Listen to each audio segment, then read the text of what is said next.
Assalamualaikum warahmatullahi wabarakatuh. Kami dari kelompok 8 akan mempresentasikan hasil diskusi kami tentang program pemerintah dalam penanggulangan COVID yang beranggotakan saya sendiri Sahra Ramadanti, Sofia Putri Romadoni, Suci Rohpiani, dan Tara Pradina.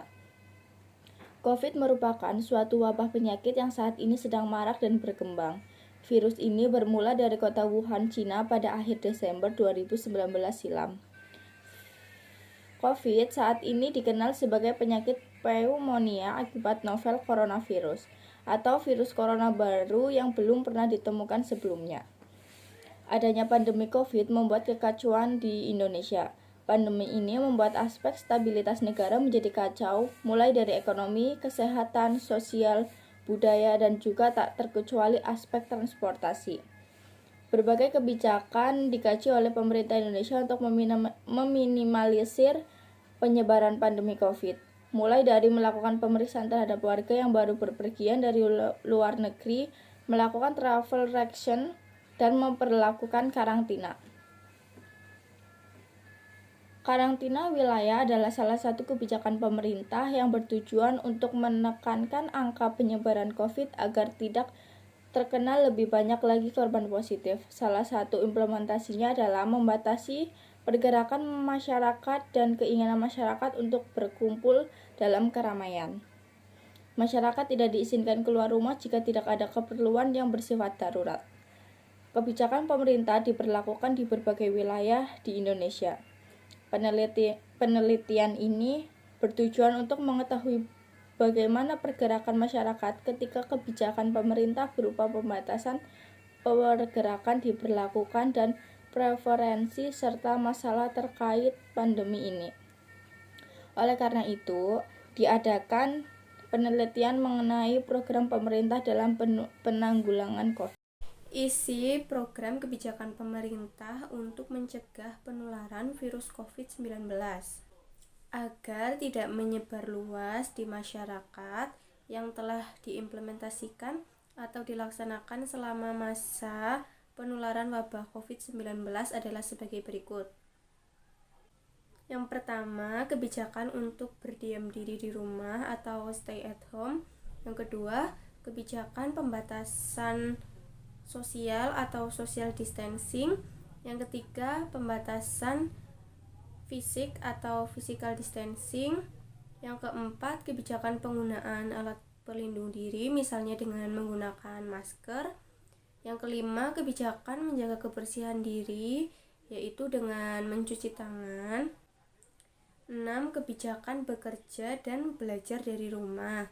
7. Kebijakan menunda semua kegiatan yang melibatkan orang banyak.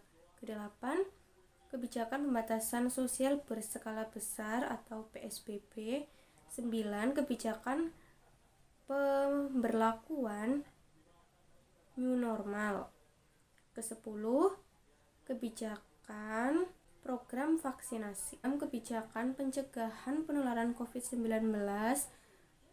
Pemerintah Indonesia juga telah mengimplementasikan berbagai kebijakan dalam upaya melindungi masyarakat dengan tingkat kesejahteraan yang rendah, utamanya golongan pemerlu pelayanan kesehatan sosial atau PPKS dari dampak negatif COVID-19. Untuk jaring pengaman sosial, pemerintah Indonesia juga telah menyiapkan anggaran untuk terlaksananya beberapa program yang terdiri dari program Keluarga Harapan atau PKH, program sembako, kartu prakerja, subsidi listrik, insentif perumahan, sembako Jabodetabek, bansos tunai, dan program jaring pengaman sosial lainnya. Selanjutnya adalah kesimpulan. Kebijakan pemerintah untuk mencegah penyebaran penularan virus COVID-19 agar tidak menyebar luas di masyarakat seperti kebijakan terdiam diri di rumah, pembatasan sosial, pembatasan fisik, penggunaan alat pelindung diri, menjaga kebersihan diri, bekerja dan belajar di rumah, menunda semua kegiatan yang mengumpulkan orang banyak, pembatasan sosial berskala besar, kebijakan berlaku, kebijakan new normal, dan kebijakan vaksin COVID-19 dosis 1 dan dosis 2 yang diwajibkan, tapi untuk umur 17 tahun ke atas. Diwajibkan untuk bisa sampai 3 dosis vaksin booster, tetapi itu semua tidak akan berjalan efektif jika pemerintah tidak menyiapkan informasi yang akurat terkait sumber dan penyebaran virus COVID-19 saat penanganannya. Selanjutnya ada implikasi.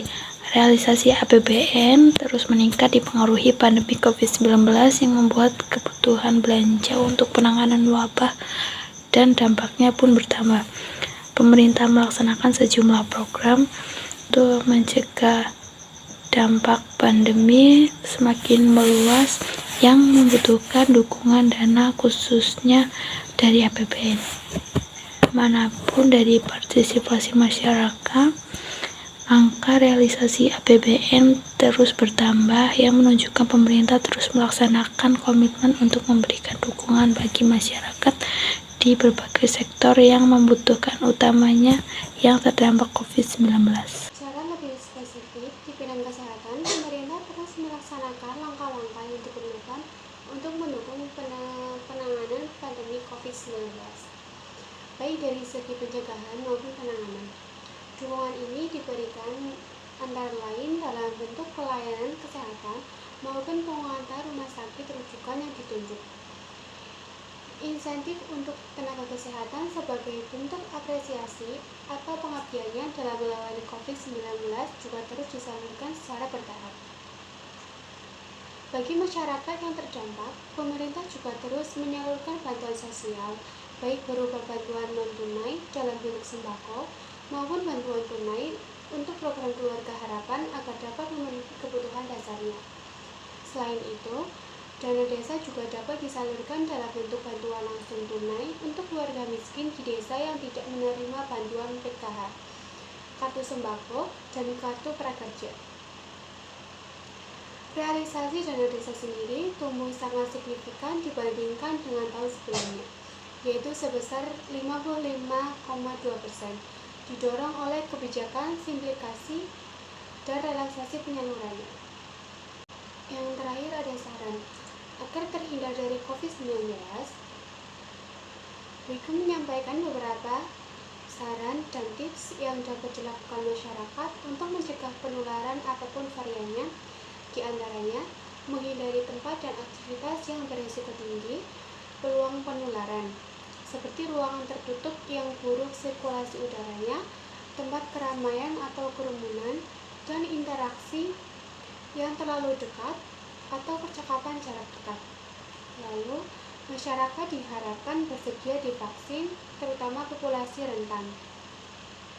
Segera memeriksakan diri dan menghindari interaksi dan mobilitas ketika merasa kurang sehat, terutama bagi mereka yang bergejala dan memiliki riwayat kontak erat, dan tetap disiplin menerapkan protokol kesehatan 3M sebagai upaya yang paling mudah, murah, dan efektif untuk mencegah penularan.